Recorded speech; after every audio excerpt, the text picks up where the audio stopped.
So welcome to Digital DNA Glasgow. My name's Alastair and I'm from Startacus. We're looking after the Startup Zone today. We are delighted to be joined by Euan Plater, who is the marketing manager at Brillband. Lovely to have you with us today. Hey man, how's it going? Good. First of all, obviously you're the first startup, that we're chatting with today. Are you a startup really? Like, it seems like you've got quite an established brand, so maybe you're a little bit further on than that in a sense. No, I would definitely say we're a startup. You know, we are pre-revenue at the moment. We've got no customers. Founder came up with the idea a couple of years ago, and then over the last 6 months, we've really got to work actually starting to build the product. So we secured our first round of investment a few months ago. Excellent. Which was obviously a hoot.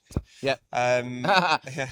Go on, give me the nuts and bolts on that. Like, obviously, when you say I can't take any credit for securing a round of investment. That was our founder Duncan that led in all of that. I came in about 2 weeks before that round closed. Okay, right. So that was all him and our CTO Justin, who was kind of hire number one in the business. But yeah, we're definitely a startup. I mean, I think if you're doing something that's different in a space which is otherwise tired, well then you're absolutely, you're and in a sense, obviously, like, it's a great time for you to come in 2 weeks before you raise an investment. That must have been a really exciting time to join the company.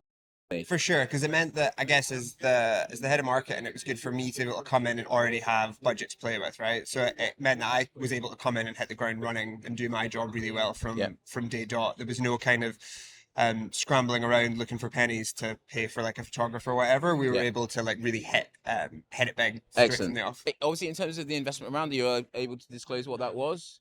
I don't know if I am. We'll chat off camera about that. We'll keep that to ourselves for the time being. Yeah, like 11. I can see Duncan in the background is smiling. There's a cut. no, happy days. I mean, obviously, what I would say is, obviously, the reason I asked that question at the start, are you a startup, is the branding seems to be quite on point with Brillband. No, so that's a great start to, obviously for any company anyway starting out. But like, do you want to tell us a little bit more about the business and what you guys are up to? Yeah, for sure. So at the very core of it, we sell broadband, right? Mm-hmm. And everybody in the world needs broadband or some kind of connectivity. We're launching just in Glasgow. Yep. And there's a whole host of great reasons why Duncan chose Glasgow as the city he wanted to launch in. But the core of what we do is, I guess, a top-down and a bottom-up approach, right? So at one end of the spectrum, Duncan had a really shit time on the phone with, can I say shit? Oh, you can say more than shit if you want. Yeah. He had a really shit time on the phone with Virgin, I think it was. Yeah.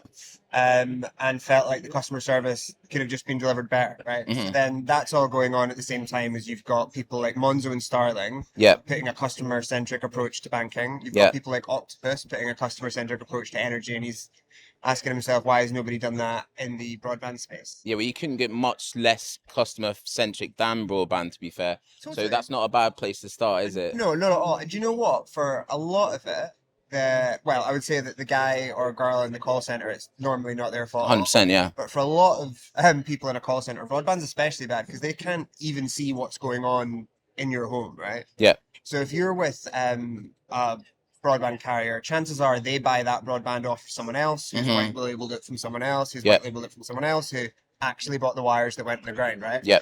And the problem with that is that those systems don't talk to each other and they can't see that person's system and all the rest of it, which makes it really tough for them to deliver any kind of customer service. Yeah. So we wanted to approach that, buying it directly from the tap, as it were, and deliver as good a customer service as we possibly could. At the other end of that spectrum, our CTO, Justin, who is the original OG godfather of the internet, like he was around when we were still putting copper wires in the ground. Oh, there's me as well then. Yeah, and built that infrastructure for a lot of companies.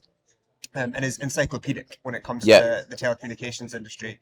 He hit it from a very innovation-led standpoint and said, why do we need to continue to deliver broadband the way we're delivering it? And I'm not going to bastardize his exceptional technological vision, but the way that we're putting broadband in your house is inherently entirely different to the way that anybody else is doing it. Right, tell us how that's happening then, because that's for me, the two questions I've got really, obviously, to follow up on that is, how are you doing that's different, and what's the customer-centric approach that you're taking? So that's the two things I'd love to find out more about. So let's start with customer-centric approach, because I can talk to that more efficaciously. Yeah. From a customer-centric approach, I guess it's starting with like a human approach. So what do people want from their broadband provider? Chances are you don't want to talk to your utility provider. Like, we're not a sexy product. We're not an interesting product. People probably want to buy us and then forget we exist. And in a great day, they will. the idea would be that if something goes wrong with your broadband provision, you know, whether it's a temporary outage or long-term outage, problem with the product, we will get in touch with you first, and a human will get in touch with you first on the channel that you want them to get in touch with you on to let you know what's going on, right? Yeah. Now, this is where we get back into that archaic infrastructure problem that a lot of the incumbents have around Sky, TalkTalk, whatever. Because they don't know what's going on in your house, when you phone them to say my broadband's down, they don't actually know why. And that's not their fault, right? Like, it's just they've inherited all these problems from generations of buying internet off someone else and wholesaling it down the line, that they can't give you the answer. It's not that they won't or that they're not proficient, they just don't have the information. So we wanted to flip that on its head and say, well, what happens when you actually proactively engage with your customer base? And then take it one step further. So imagine if like you left your PlayStation on for 36 hours and it was chewing up all your bandwidth. Wouldn't it be cool if someone was like, hey, if you're gaming loads, cool, like enjoy Verdansk, but also your PlayStation's been on for 36 hours, so maybe go turn it off. So you're doing that kind of preemptive nudge in a sense. That's the kind of idea. Our customer service team will be proactive. We're going to call them buddies, right? We want our customer service team to be more than the people you call when you've got a problem. They're the kind of people that get in touch out of the blue, surprise and delight. Namely, they'll get in touch with you when there's going to be a problem so that you don't have to worry about it.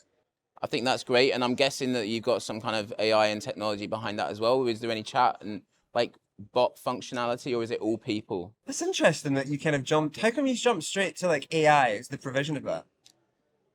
Probably because that's where a lot of people find the solution, but I'm not saying that's what your approach is. It just generally is where if people can kind of identify using technology the issue straight away, then they generally go to that. So I was just wondering whether there's some kind of like automatic response that comes in, or is it all human-led in a sense of someone identifying it and then spotting it and then telling the customer? I mean, it's a really good point. I guess for us, we're not making any assumptions about the best way that this is going to. Okay, cool. Yeah. So we're not live. Right? Yeah. You can't buy us. We're going to be live later this year. Yeah. I'm actually, if people sign up now, we're doing this whole 3 months free offer. Brillband, check them out. Brillband, check it out. We're only going to onboard like 50 people at a time. So it's going to be that kind of Monzo waitlist approach. Because we don't want to overextend ourselves. Excellent. Then deliver a rubbish customer service or whatever. But to your question on will it be AI based, will it be automatic? Yeah. That's, you know, like as the board would say, like that's in the rub, you know, like to work that out is it will always be human centric. Okay, cool. If the most human centric way is to have some kind of fancy snippet of code that can detect when an area or a street or a house or a router is down, then that's the way we'll do it. If that's the way that best provisions our customer support. If it needs to be 100% manual to deliver this customer service, then that's what we'll do. So it's but either way, it's prevention rather than cure. And when it gets to the cure, obviously you're hoping that there's a more customer-centric approach. So obviously that it allows people to feel that they can come to you because they've already gone through that process with other things as well. Totally. And I think there's also, like, I'm not looking at this through rose-tinted glasses, right? We're not, I'm not saying that brilliant customer service is why people should buy us. Like, there's some absolute mandatories from any kind of service provision industry, right? Your product needs to be good. So we are faster than everyone else and we are cheaper than everyone else. You can't get a gigabyte of broadband for the price that we do. Fact, right? So that's just we're £35 a month. First 3 months are free, and that's a gigabyte of full fibre broadband. Starting in Scotland, Glasgow, and then Glasgow testing in Glasgow, and then moving elsewhere.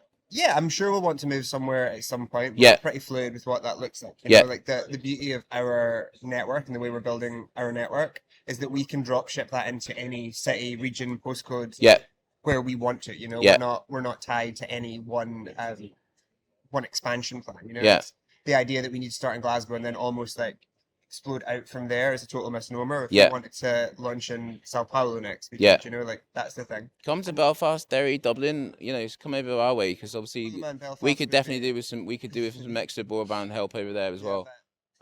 See that help you're talking about, I think that comes back to the rose tinted glasses piece, which is super important to not just our business approach, but like my approach when it comes to marketing. The business as a whole is that the customer service is like the cherry on top, right? We need to be fast and we need to be affordable.